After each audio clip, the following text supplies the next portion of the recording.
Bom dia, Sr. Presidente, senhoras e senhores deputados. O Estatuto Político e Administrativo da Região Autónoma da Madeira, no seu artigo 10, define que o princípio da continuidade territorial assenta na necessidade de corrigir as desigualdades estruturais originadas pelo afastamento e pela insularidade e visa a plena consagração dos direitos de cidadania da população madeirense, vinculando designadamente o Estado ao seu cumprimento de acordo com as suas obrigações constitucionais. Por outro lado, a Constituição da República, no artigo 12, número 1, diz que todos os cidadãos gozam dos direitos e estão sujeitos aos deveres consignados na Constituição. No artigo 13, número 1, diz que todos os cidadãos têm a mesma dignidade social e são iguais perante a lei. No número 2, acrescenta que ninguém pode ser privilegiado, beneficiado, prejudicado, privado de qualquer direito ou isento de qualquer dever em razão de ascendência, sexo, raça, língua, território de origem, repito, território de origem, religião, convicções políticas ou ideológicas, instrução, situação económica, condição social ou orientação sexual. No artigo 70, no que diz respeito à juventude, diz o seguinte, no número 1, os jovens gozam de proteção especial para efetivação dos seus direitos económicos, sociais e culturais, nomeadamente, a linha A, no ensino, na formação e na cultura, a linha B, no acesso ao primeiro emprego, no trabalho e na segurança social, a linha C, no acesso à habitação, a linha D, na educação física e no desporto, e a linha E, no aproveitamento dos tempos livres. O número 2 refere: a política de juventude deverá ter como objetivos prioritários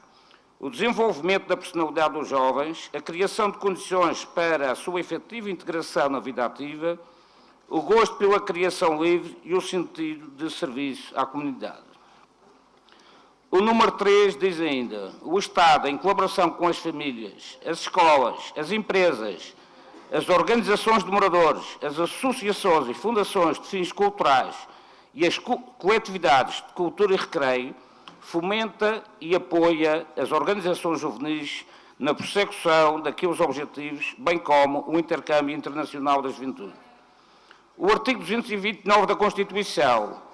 cooperação dos órgãos de soberania e dos órgãos regionais, no número 1, refere: os órgãos de soberania asseguram, em cooperação com os órgãos de governo próprio, o desenvolvimento económico e social das regiões autónomas, visando, em especial, a correção das desigualdades derivadas da insularidade.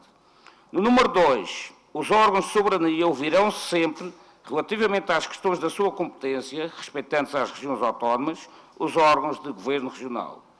Número 3, as relações financeiras entre a República e as regiões autónomas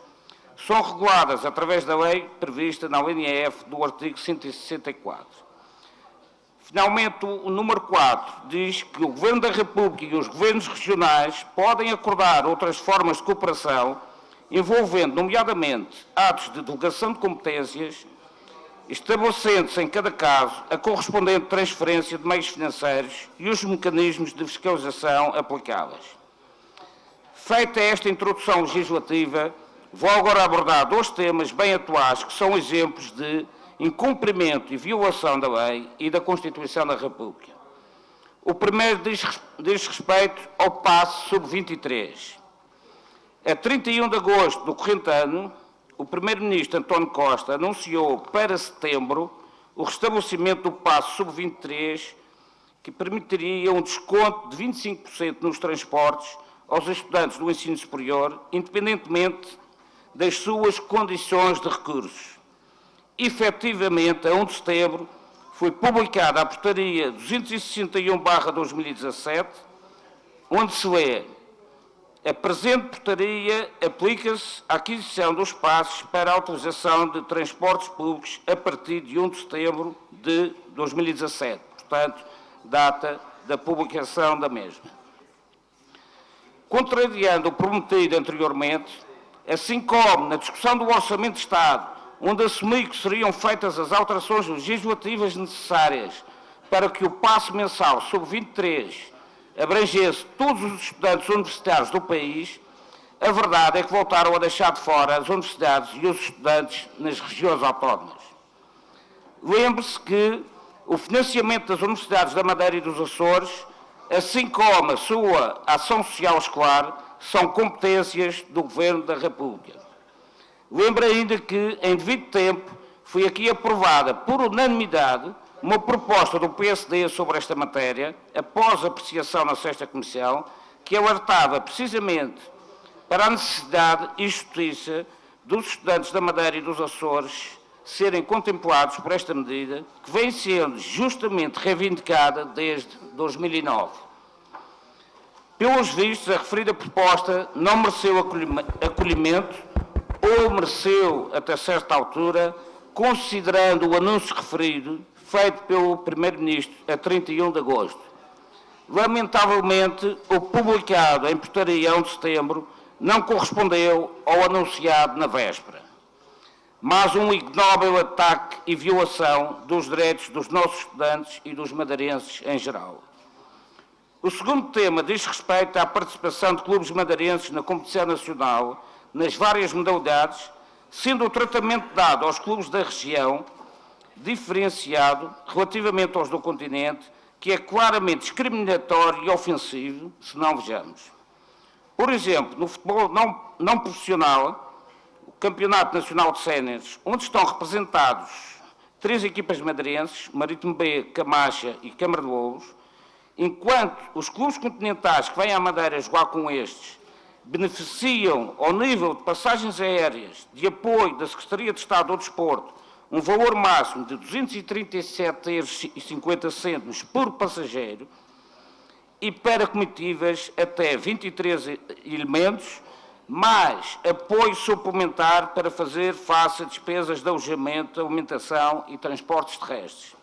De referir também que para estes não interessa a residência nem a nacionalidade para beneficiarem dos apoios referidos, bastante fazer prova de inscrição no clube. Somando estes apoios, dependendo do custo real das viagens, uma deslocação à região poderá significar custo zero. Beneficiam ainda do desconto imediato aplicado pela Agência de Viagens, que posteriormente cobra à Secretaria de Estado. Por outro lado, os clubes da região beneficiam exclusivamente de apoio do Governo Regional para as viagens aéreas e para comitivas de 18 passageiros ao valor da tarifa de residente. O apoio suplementar referido, até 2008, era extensivo às equipas da região, tendo sido retirado pelo então Secretário de Estado do Desporto, Laurentino Dias, que exerceu a função entre março de 2005 a junho de 2011. Refira-se que este senhor, em 2010, intervém de forma descarada na vida interna da Federação Portuguesa de Futebol, à qual retirou o Estatuto de Utilidade Pública.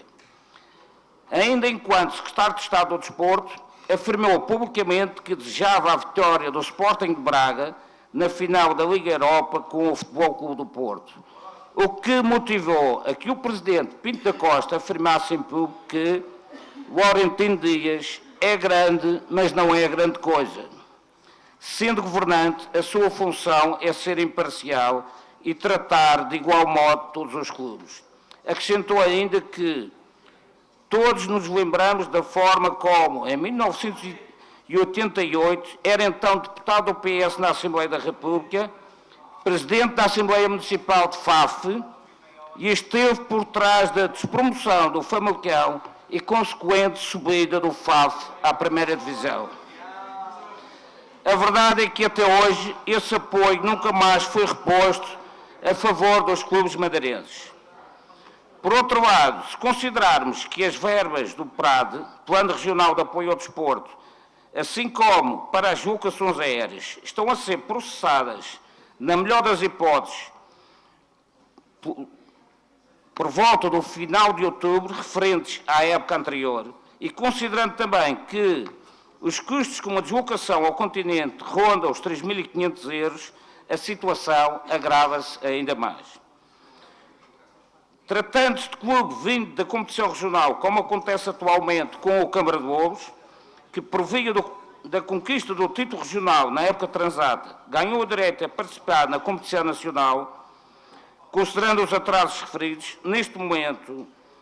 aguarda regularização de apoios referentes ao ano anterior, de apoio à competição regional, valores substancialmente inferiores e sem qualquer previsão de datas relativamente ao apoio às deslocações. Se aliarmos a isto o facto do clube usar como espaço para treinos e jogos a única infraestrutura desportiva existente no Concelho de Câmara de Lobos, partilhada com outros clubes, facilmente se percebe que estamos perante um rol de dificuldades e constrangimentos que agravam a situação comparativamente a outros, mesmo no cenário regional. Como se não bastasse, pela primeira vez este ano, a Federação Portuguesa de Futebol decidiu unilateralmente distribuir por sorteio as 3 equipas da Madeira nesta competição em séries diferentes, quando o regulamento de prova define o fator geográfico para a distribuição pelas 5 séries dos 80 clubes participantes. Para esta distribuição, os clubes insulares têm como referência os aeroportos de Lisboa e do Porto, tendo ficado definido também unilateralmente que os clubes da Madeira ficariam a norte e os dos Açores a sul.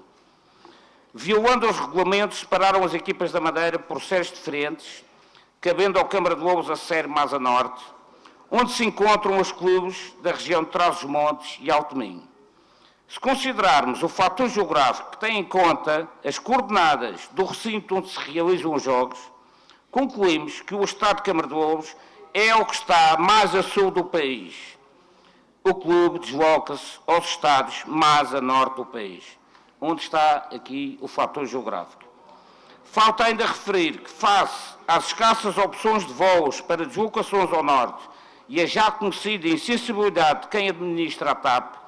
estamos constantemente sujeitos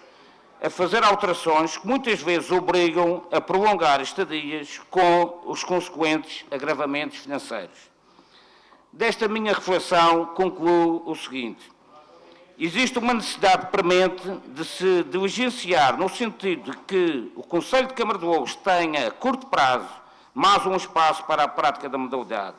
futebol de 11, porque o número de clubes e a demografia federada assim o justifica desde há muito. Trata-se de uma questão de justiça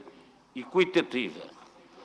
No que diz respeito às verbas ao abrigo do Prado, a sua calendarização tem de ser revista de forma a criar uma maior agilização. Quanto às outras questões abordadas, esta Assembleia e o Governo Regional têm de tomar posição firme perante o Governo da República de forma a serem corrigidas as assimetrias referidas, que mais não são do que irresponsáveis violações de direitos consagrados por lei e na Constituição da República. Muito obrigado.